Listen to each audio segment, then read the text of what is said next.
Get higher, baby. Get higher, baby. Get higher, girl. Hey.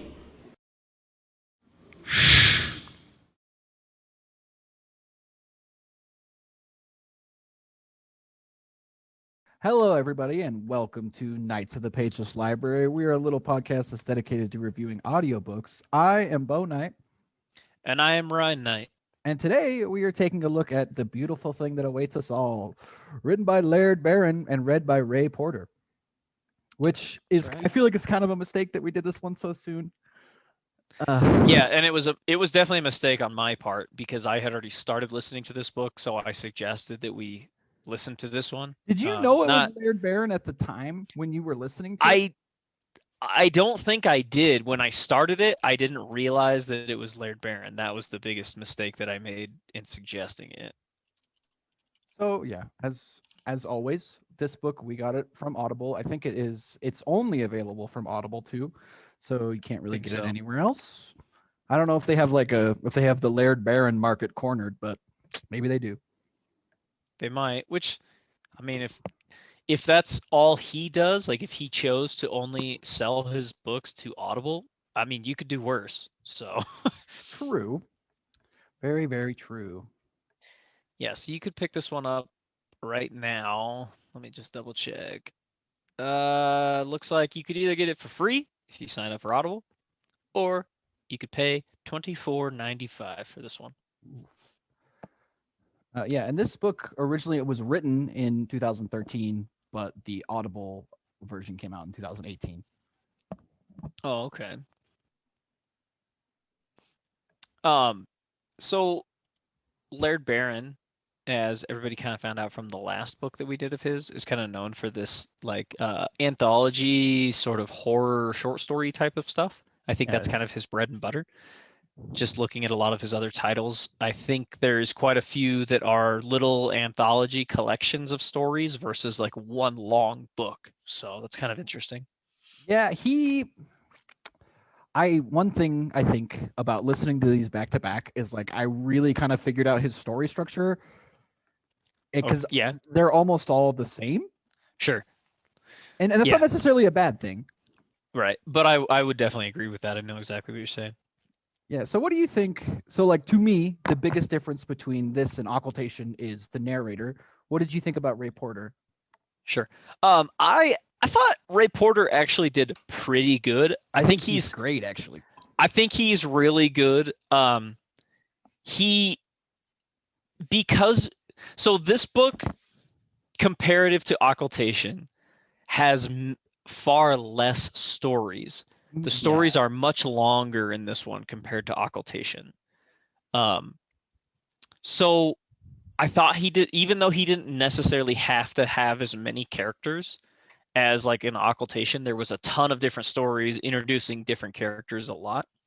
I thought he did great because some of the stories too, like the first one we're going to talk about, I mean, it probably has eight characters or so that are having conversations all at the same time, and he did a great job putting some like southern twang on some guys' voices and sticking to it. Like that's the biggest thing is I catch on if all of a sudden this guy was talking with a southern accent and now he quits. I usually catch on to that stuff, and I thought Ray Porter did a great job of sticking to his characters. I thought it was pretty impressive.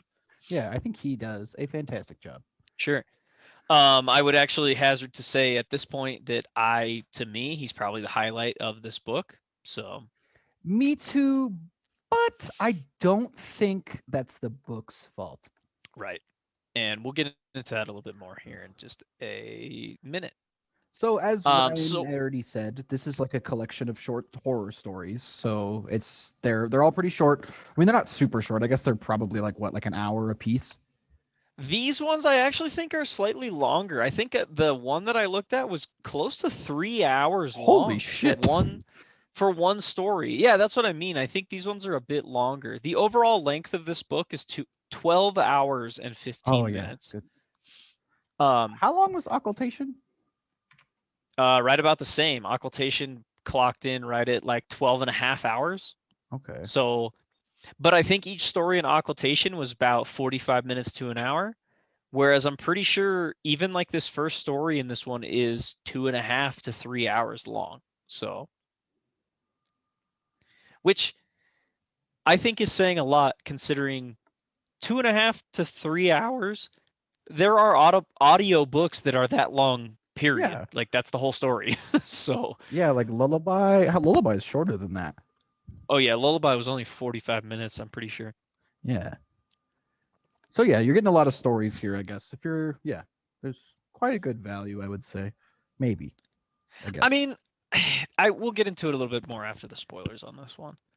So, would you recommend this if you had not listened to Occultation? If I had not listened to Occultation, Mm-hmm. Like, let's say this is your yes. first Laird Barron experience.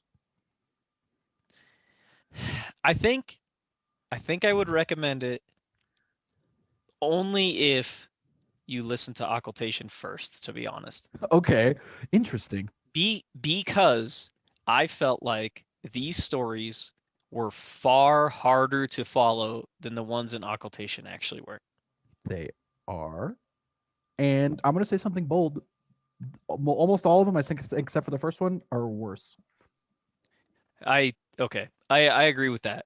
We'll get into that a little bit more after the spoilers, but I do think that these stories, overall feeling, I liked them far less than I liked most of the stories in Occultation.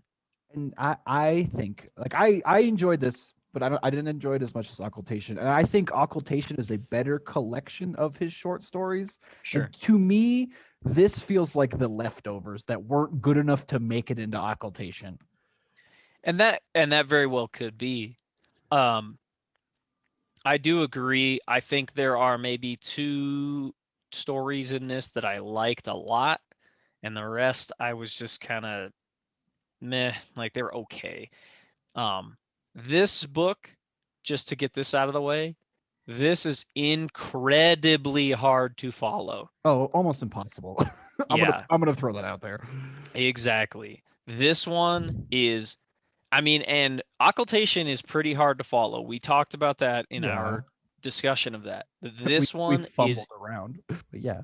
right, but this one is even more difficult to follow. So, And I don't know. I just kind of got tired of, I think, the Laird Barron story structure as it went on. And I think to me it was just too recent of having to listen to Occultation and then like this almost immediately following. We did have a nice Sure. Harry Potter break, which was great, but like it was just it. I could almost like tell the story beats that were coming before they even happened. sure. And there are a lot of stories in this one that don't seem weird and odd, and then out of nowhere something weird and odd happens and it's over. Yep. And I don't know, it didn't feel earned. Like I don't know, there's a lot more creeping dread that's in Occultation, and this is more like, I don't know, like jump scary. I would agree with that. Like I said, I think if you're a fan of like hardcore horror stories, there is some decent there's some decent stuff to be had in this book. I think some of them are pretty good, pretty creepy, paint a pretty good picture in your head. Yeah, especially the first one. Yeah, because Laird Barron, one thing that we talked about before, he definitely sets the scene for the most part. Oh yeah, I mean, he does a great job. yeah, he is drawing a picture in your head whether you want it or not. It's Yeah. actually kind of cool. But I agree that I felt a lot of these stories, especially the endings of some of these, Yeah. just left me being like, really? That's the end? Like come on. Like a real weak fart. Exactly. But yeah, I think those are the only people I could highly recommend this to. And maybe this would be better if you listen to it before Occultation, but I would definitely recommend Occultation over this book. I agree. I think we started on like the prime time, and then we went to the daytime TV with this one. That's what Sure. it feels like. And so like Mhm. of course we're like, well, this isn't as good because it just isn't. Right. I agree with that. Yeah. So I guess we could pass the spoiler wall, but It's gonna be hard for me to remember things. Well, yeah, we'll just talk about what we can kind of remember. I am unfortunately having a hard time even coming up with a full list of each of these stories. So unfortunately, The only we ones I really remember are the first one and the last one. okay. So all right. If anybody agrees or disagrees with us too, please feel free to email us. kotpl.pod@gmail.com is the easiest way to get a hold of us at this point. And let us know your feelings on this book. You love Yeah. it, you hate it, you think we're stupid, you think you think it sounds like we have small teeth when we talk, whatever you want.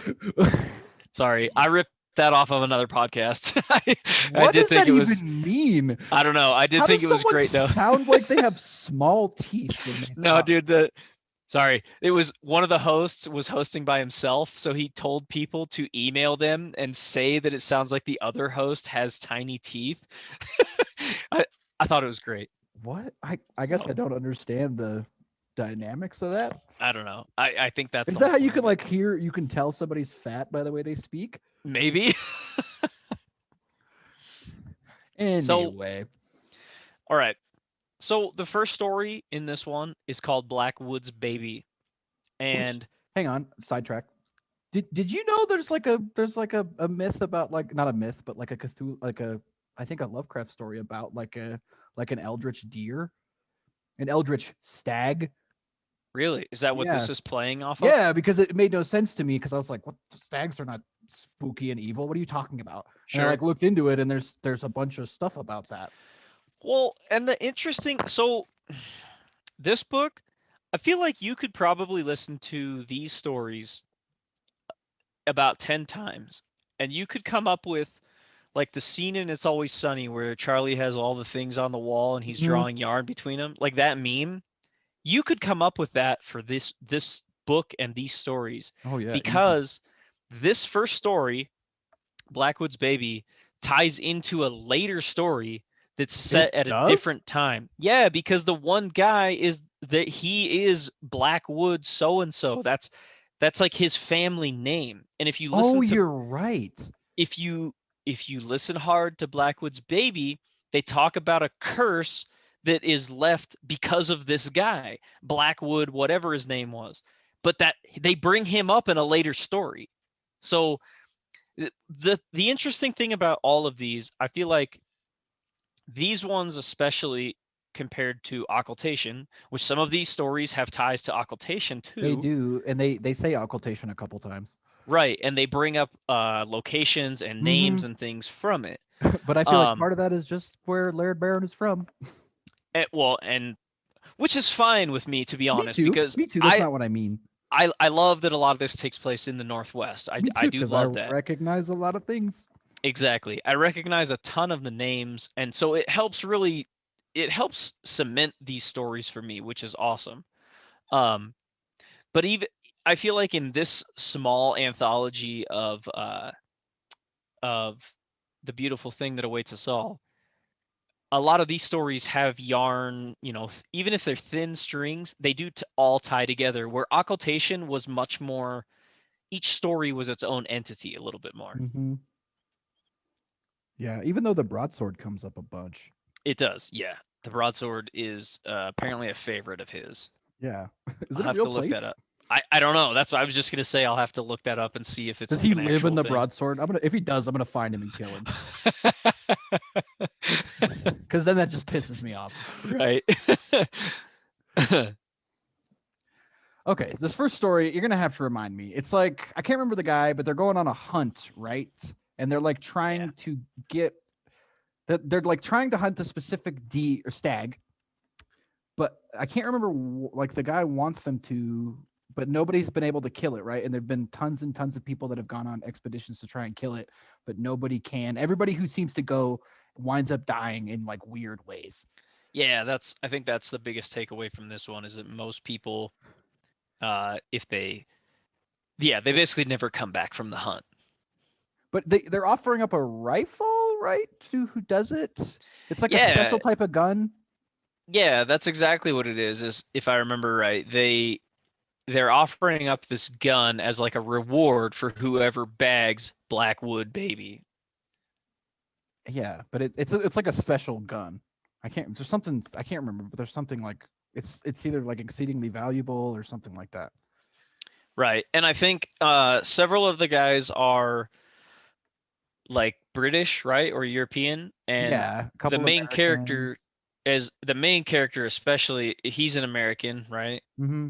And several of them are other Americans. So there's like it's like 6 or 7 guys though that are on this like expedition together. Yeah, and then there's like a team of I don't know what to call them. They have like dogs, and they're basically like assisting them on the hunt. Yeah, because there's the one guy and his like his assistant that are leading the expedition, kind of like bringing these guys out on this hunt. Mm-hmm. So all right, without getting into nitty-gritty details of this story, because this one's kind of hard, It's super hard. but the story's pretty cool actually. This one is one of my favorites of his.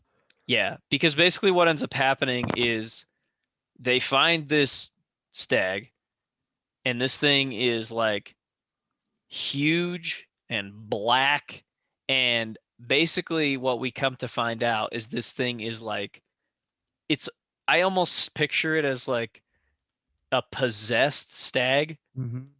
from this other guy's presence. So they come across it one point, and the dogs try to attack it, and this deer freaking gores these dogs on its antlers and holds them up in the air Yeah. and like shakes them around before it throws them off. And the leader of the expedition is even like, he says, I've seen the stags, taunt the dogs before, but this thing attacked these dogs. Yeah.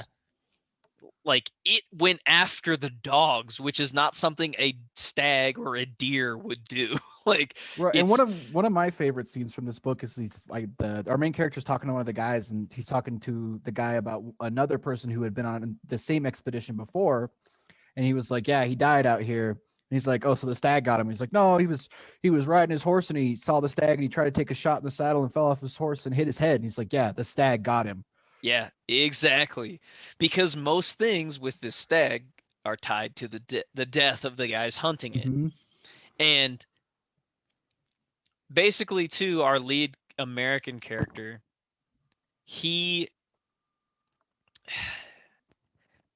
what I got from it in the end is he's technically kind of in league with this thing. Yeah, right? he is. I guess. That's what I gathered from it. Right, Because he came there because it has something to do with like his brother, I thought. Was it his brother or like his friend?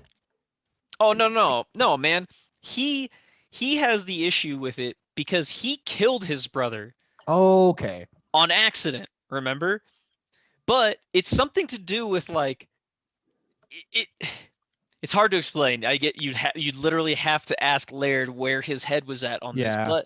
But a lot of these guys are drawn to this thing essentially because of their past. Like some of them have dark pasts, which our main character has a very dark past because he like shot him and killed his own brother with a loaded gun on accident when he was young. So it has something to do with like their killing nature, essentially, is what I get from it. Okay. But basically in the end, quite a few of these guys die on this initial expedition, whether they come in direct contact with the stag or not. Quite a few bad things happen to him. Like the one guy eats some stuff and he gets the shits that night, and the next day he's just like dead. Yeah. But like it can either be very direct ways they die or very indirect ways that they die. Yeah. It's very interesting. But at the end of the book, essentially, or the end of the story, excuse me, what happens is the last guy takes our main character hostage because he's the main character, or sorry, the leader of the expedition. It took his son, which was his assistant. Blackwood's baby took his son. And so he holds the main character hostage and says, "I'm gonna give you to Blackwood's baby in exchange for my son. This thing wants something." So they go to Blackwood's baby and they find this stag, and it basically is just standing there. I can really picture this though, this huge like black stag with all this like, oh dude, it's a pretty cool picture. Yeah, I'll have to send you the artwork I've seen of this like eldritch stag because it's like exactly how he how he paints the picture. Oh really? Okay. Mhm. Yeah, definitely send me that. So the leader of the expedition takes our main character to this stag and basically says, "I will give you this man in exchange for my son." And at that point, the main character freaking gets up and knocks this dude out, knocks him silly, and this the stag comes over and literally eats this dude's head Mhm. because our main character was basically in league with this thing the whole time. He is bringing people to it, essentially, is what I gather. So it can feed? That's what I understand. Okay.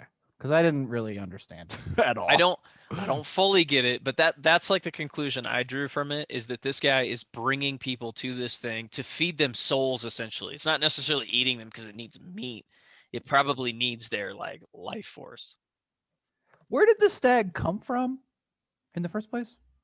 Well, in a later story, they talk about this Blackwoods guy, and they talk about the stag coming from this guy's. It's like a curse that he left on the land or something like that. I like vaguely remember that, but I don't know. Okay. That's just it. I'm dead serious when I tell people this is hard to follow. If you're Oh, not very it's smart like so me, hard. this one's pretty hard to follow. Yeah, I think a once through is not enough. No, I listened to this book twice, by the way. You did? I did. The second time I was on about 1.35 times speed just so I could finish it. But I did listen through it twice, and even after 2 times, it's still especially hard to recollect all the details of these stories. So what was the next story? So the next story is the Redfield Girls. This is the one where all the teachers go like on vacation. Oh, yeah, and the daughter and the weird lake stuff.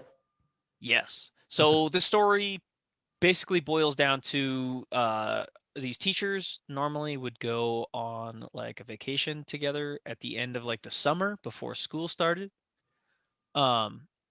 And it's always somewhere in the Pacific Northwest, which I loved.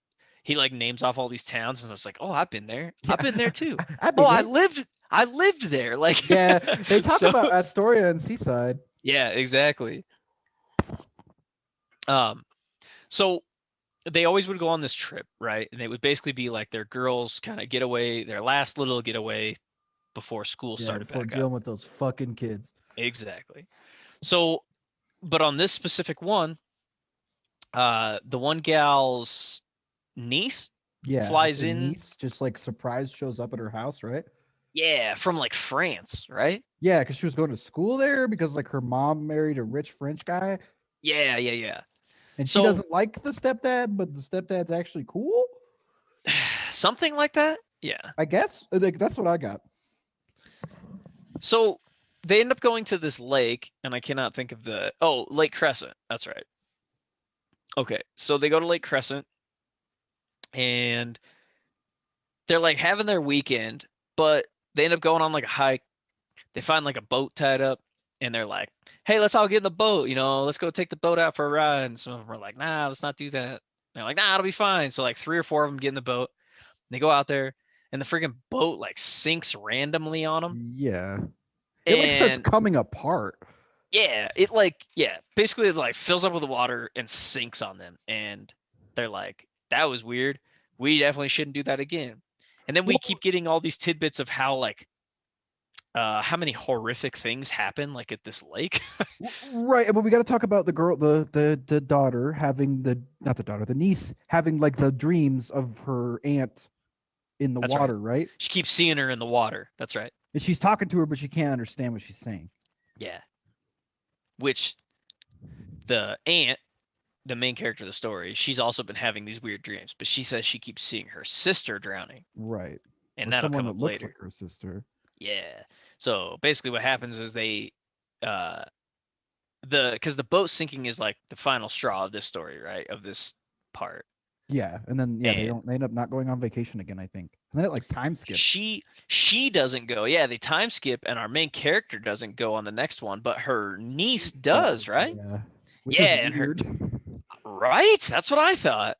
And her niece ends up drowning the next time around because they wreck their car off this specific point that they said a lot of cars wreck off of this into the water. And it happens to them, like 3 or 4 of them, and her niece ends up drowning.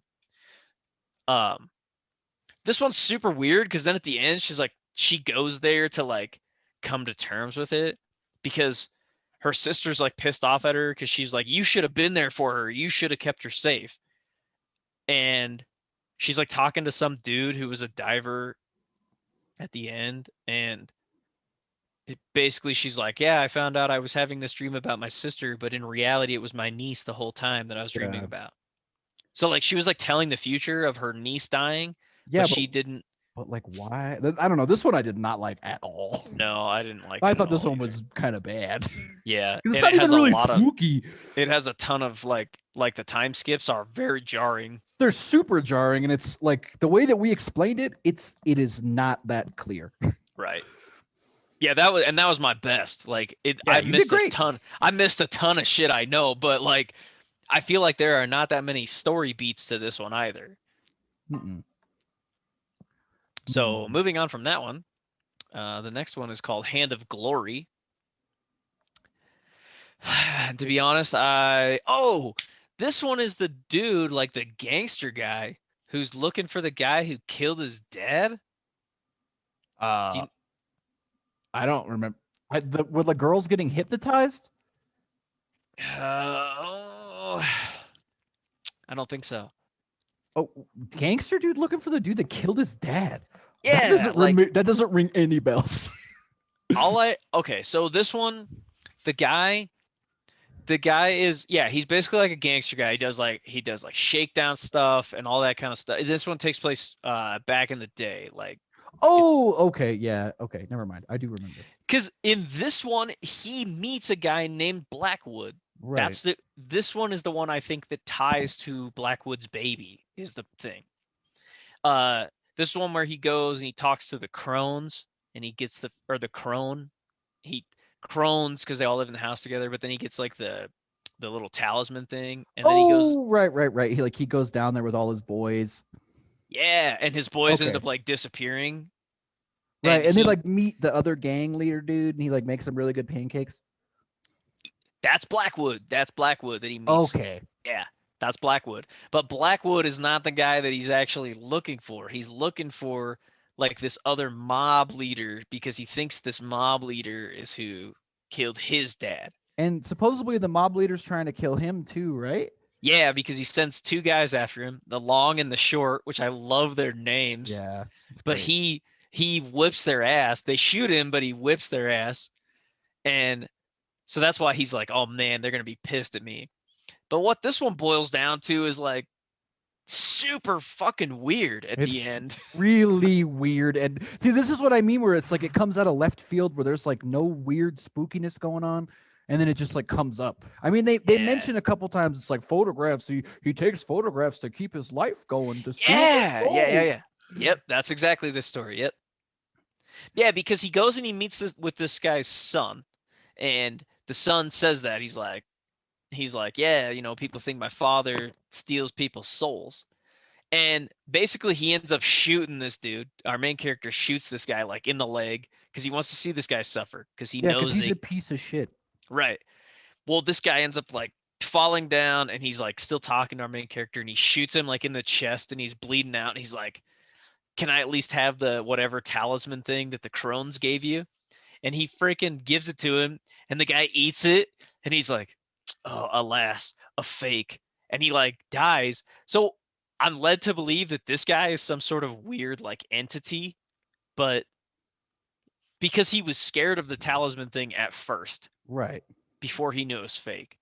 But then he like eats it and he still dies. So I really don't. This story I thought was great up until about like the 3/4 mark, and then I'm like, yeah, once this weird supernatural shit comes in, it's like, where did this come from? exactly. Yeah, this one feels like it could have been like an actually good like 1950s gangster mob story Right. up Well, to dude, that point. we forgot to mention the dude comes like doesn't the guy he's actually looking for comes and sees him after killing his son, but he's like holding a weird like hand that's holding a candle, right?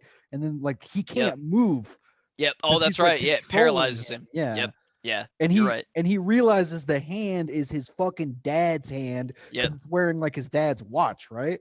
Yep. Or a ring or Yeah, something like that. something Yeah. like that. I can't remember. He's wearing something like specifically only his dad would have. And Right. then I don't remember what happens after that.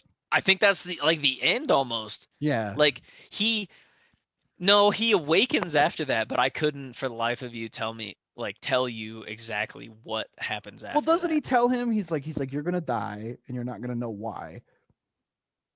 I thought he said Yeah. something like that, like and then like the main character just like keeps going and then it just kind of ends. Like Yeah. like you said, it's like wait, what? This is over?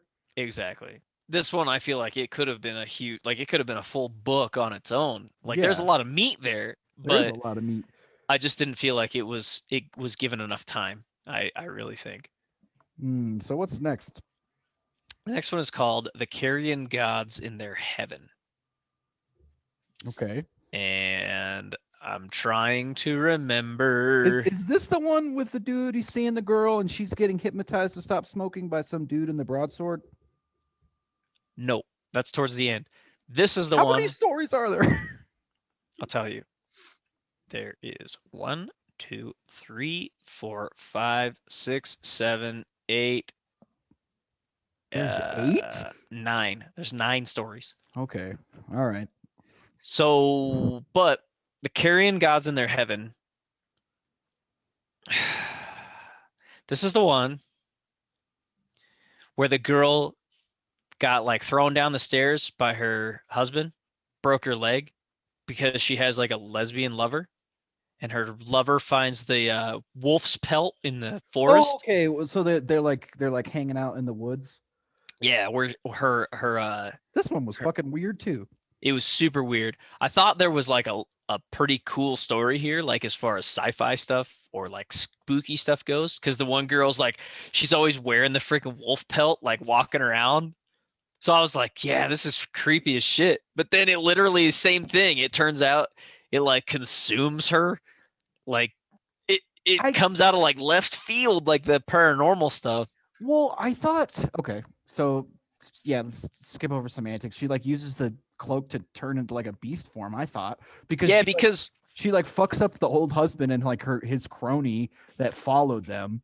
yeah, she kills the people that her ex-husband had sent after her.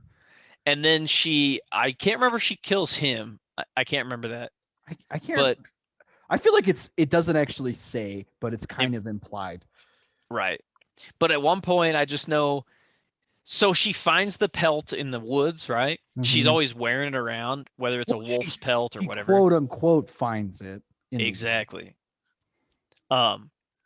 But I just know the one part where she freaking takes it off and her skin comes off with it. Yeah. Oh, dude, that's pretty good. But she tries to change the main character, right? Yeah, because she puts it on her. She puts the pelt on her, and it like starts to freaking consume her too. So there's something to this pelt that's like changing them as people. Right. It's I think it's supposed to be from like some sort of epic beast. That could be, yeah. Because she says they found like a hunting stand and some other stuff that like pisses them off because they're against like people hunting things. But then she finds this pelt, and she's always like hanging out with it, and she starts getting super weird about it. Which I thought that stuff, I was like, oh damn, yeah, that's creepy as hell. But then it's just almost like, and then boom, and then she kills these people, and then boom, she's back and she shoots her own lover, and I'm like, yeah, that's Jesus. right. She puts the cloak on her and then she shoots her. Yeah. And she And kills then the her. cloak, yeah, because then the cloak like consumes her. Yeah. What? I don't know. Yeah, that one's I don't know. Okay, I mean, what's the next one? all right. The next one is the siphon. This is the one where the dude he like So oh he they like a have secret agent? yeah, because he's spying on these people. They take to they're gonna sell them some property. Yeah, this one, in my opinion, is kind of bad. This one I think is bad solely for the fact that it needed more room to breathe. It did because like the first 2/3 of it are just like setting up this dude, and then like the weird spooky shit happens and it's just over. Exactly. Yeah. Like the last freaking third or even the last quarter of it is where the paranormal stuff comes in and it's over like as soon as that stuff hits. Yeah, and it doesn't really build. No, because okay, so he takes this group of people and he is supposed to be like checking out all these people for the company he's working for. They don't know that. They think he's like part of the real estate deal. So they're showing them all this like real estate out in the country that they might buy as like commercial real estate.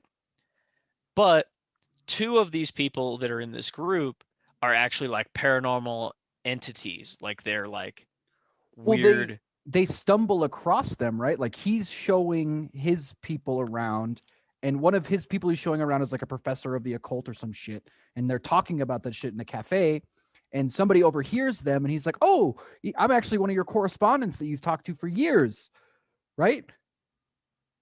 Kinda. That does happen, but the two people that are actually the beings are with him from the beginning. Okay, I thought there was the other people. Fuck. Yeah, no, I did the same thing the first time I listened to it, but the second time around, I caught on. They are with them from the beginning, and by beings I mean like they start infecting like everybody's mind. This human, so they start seeing like scary shit, and they like have panic attacks, um, and then towards the end we find out like the one dude just starts like having a spasm and starts bleeding in the car and the siphon quote unquote starts literally just like Mhm. I picture him, he's got like his arm around his wife, which she's also some sort of being, and he's just like making like a slurping sound out the side of his mouth, and like the blood is just trailing from the one dude into his mouth while he's doing that. But like So they're vampires. essentially that's what I think they are. But they claim that they're from like time and space past, like they're like aliens basically is what I got. And they were drawn to this place because it's a place of power, right? Yeah, they were drawn to the they wanted to go on that trip because I think that those places they were visiting or where they were staying while they were visiting them, yeah, was like a place of power. I don't remember what ends up they like have a party, right? And they do what happens? They like everybody starts to hallucinate, and then I don't remember. There's like some more that happens, and then we cut to like the main character, and he's like explaining what happened to like an agent. Yeah, because that's right. Because he survives the whole thing. He's the only one. Yeah, he's the only one who survived the whole event. And he's explaining it to some other like government man. And the government guy is just like, "Ah, yeah, don't worry. We'll take care of it. We deal with this all the time." And the main character is like, he knows that this guy is just, he thinks he's full of shit, like on the stuff he's saying. Mm-hmm. So, and that's kind of all I remember about the end. But he like knows he's gonna die, right? Yeah. Yeah, he knows they'll come for him. Yeah. Yeah, and that's really all I remember about this one too. So the next one is called The Jaws of Saturn. It's weird. The names to me mean nothing. I know. I know they even state them at the beginning of the chapters, but that's just like, oh, okay.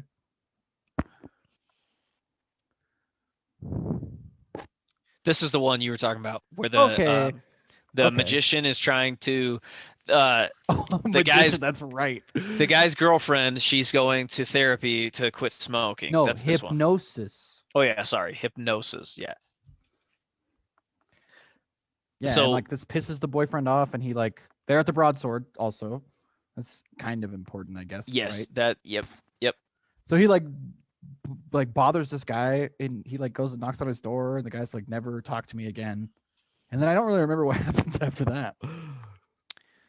So yeah, he goes.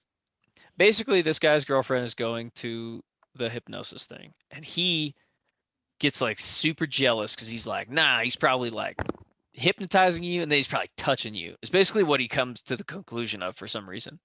So he thinks he's gonna go rough this dude up, and he's like, he shows up at this guy's place, and he's like, you know, you're not gonna mess with my girlfriend ever again, right? And he clocks this dude in the head with something. Right. And he realizes, he's like, this guy didn't move. He didn't even flinch when I hit him.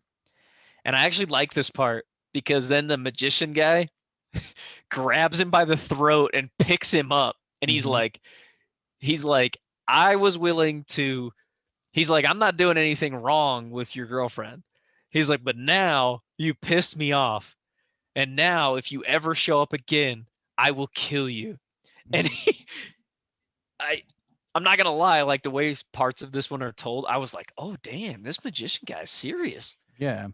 Well, we come to find out that this magician guy, quote unquote, the hypnotist, is actually like some sort of demonic entity, and he like feeds on a lot of this stuff because then he starts visiting the main character like in his dreams. Right.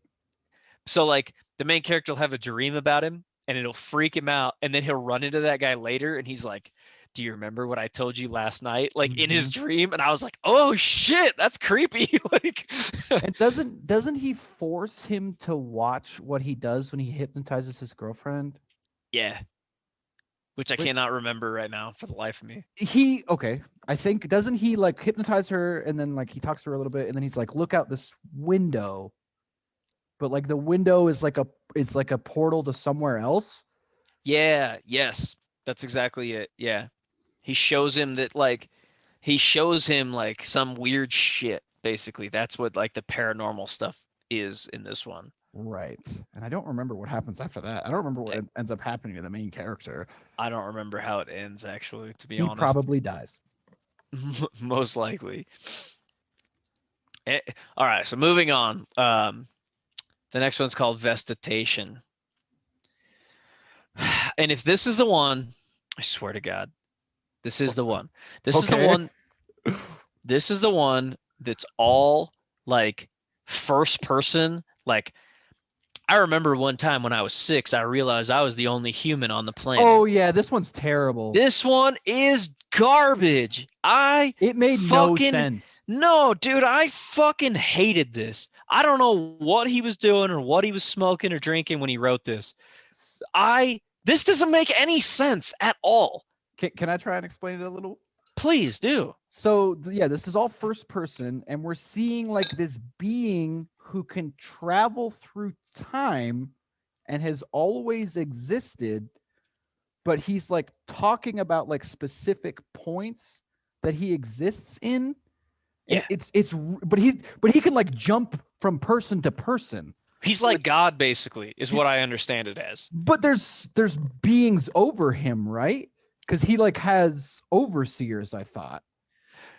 You might be right, because he does say he's the only human on the planet at the time. Right. Yeah, he's like always existed, and they basically go through time, and then they have this horrible war with these fungus beings that he accidentally caused somehow, and he's like trying to save humanity, but he can't. And it's really weird.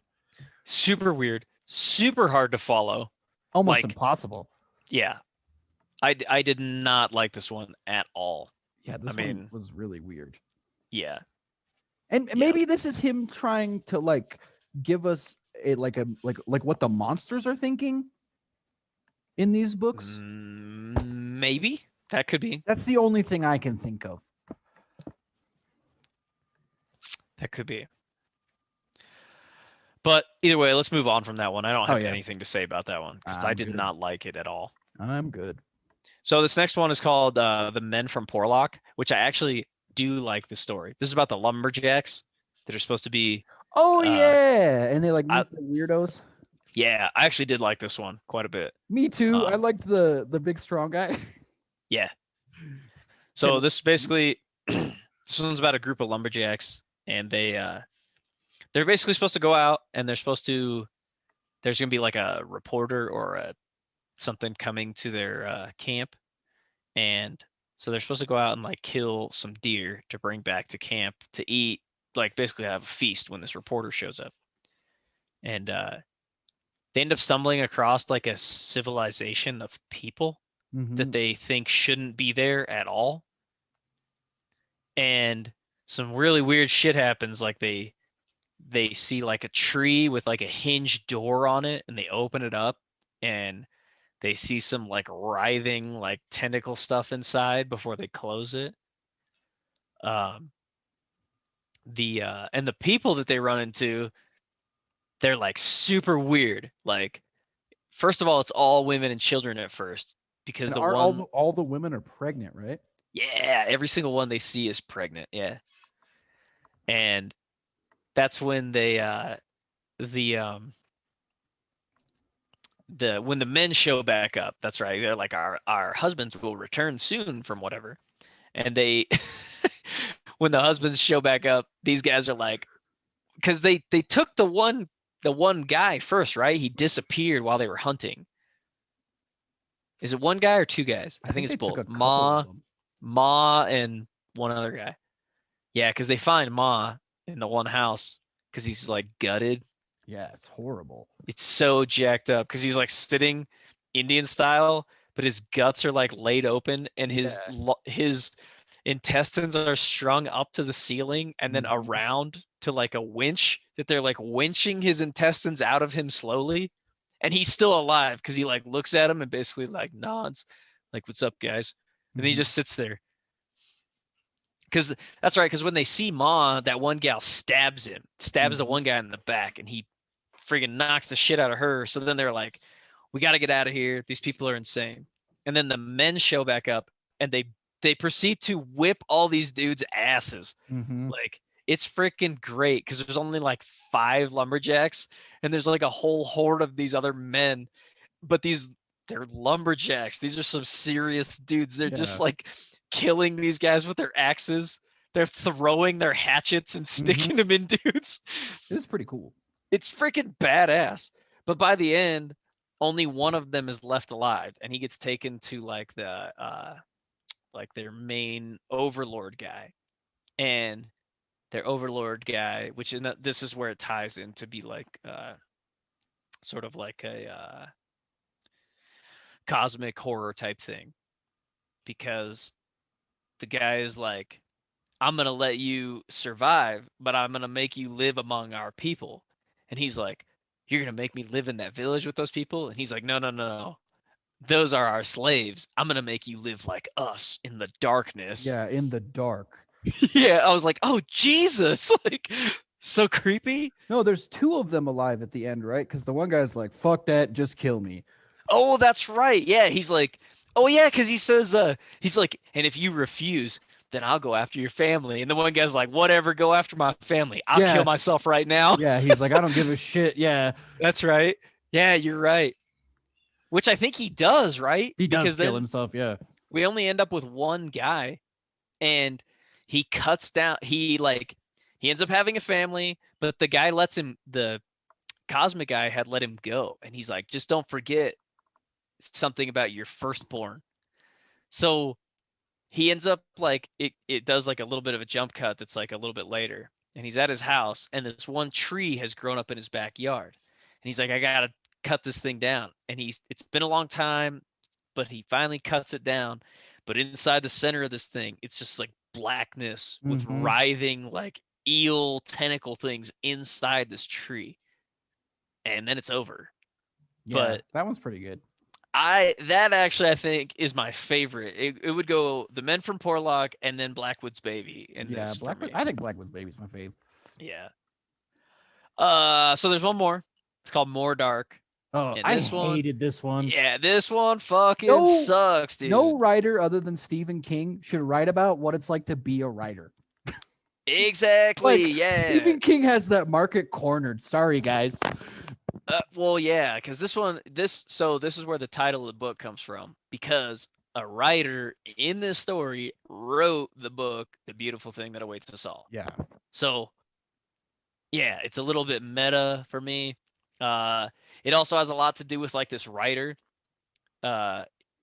He's so like mysterious, like he doesn't talk, but he shows Oh up yeah, with the this weird thing. puppet thing. He's got the puppet. Yeah, dude, I didn't like this at all. I didn't understand it either. Yeah, because like they all go to this convention to meet this guy because they're all horror writers and they want to be better writers, so they want to talk to this guy who writes the best horror there's ever been. But he And- never shows up at anything. No, Like nobody even knows what he looks like, right? yeah. And so, but he shows up on stage, but he's like cloaked, right? But he has like a puppet. Yep. And he's like talking through the puppet. He says a Yep. bunch of weird shit. And then Super weird shit. what do they chant?